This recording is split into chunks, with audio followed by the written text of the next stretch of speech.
கிருஷ்ணகிரி மாவட்டம் ஊத்தங்கரை அடுத்த சாமல்பட்டி என்கிற பகுதியில் ரயில்வே தரைப்பாலத்தில் ஊத்தங்கரையில் இருந்து பெங்களூர் நோக்கி சென்ற தமிழ்நாடு அரசு பேருந்தில் ஊத்தங்கரையிலிருந்து ஊத்தங்கரையை நோக்கி வந்து கொண்டிருந்த தனியார் பேருந்தும் நேருக்கு நேர் மோதிக்கொண்ட சம்பவத்தில் பல பயணிகள் படுகாயம் அடைந்திருக்கிறார்கள்.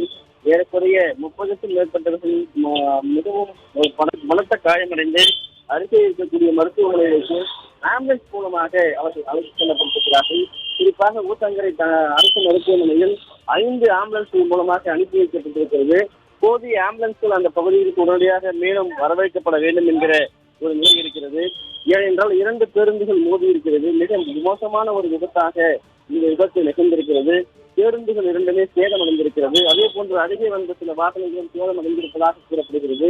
பாதிக்கப்பட்டவர்களுடைய எண்ணிக்கை, அதே போன்று படுகாயமடைந்திருக்கக்கூடிய நிலைமை, அதே போல அது தேவையான உரிய சிகிச்சை அளிக்கப்பட வேண்டும். உடனடியாக அந்த பகுதியில் இருக்கக்கூடிய ஆம்புலன்ஸ்கள், அரசு மருத்துவமனை சார்ந்த ஆம்புலன்ஸ்கள், தனியார் மருத்துவமனையை சார்ந்த ஆம்புலன்ஸ்கள் எல்லாம் மீட்டு அவர்களுக்கு தேவையான உரிய சிகிச்சை வழங்கப்பட வேண்டும் என்பதுதான் தற்போது இந்த விபத்துக்குள்ளே சிக்கி இருக்கக்கூடிய அந்த உறவினர்களுடைய கோரிக்கையாகவும் பயணிகளுடைய கோரிக்கையாகவும் இருப்பது குறிப்பிடத்தக்கது.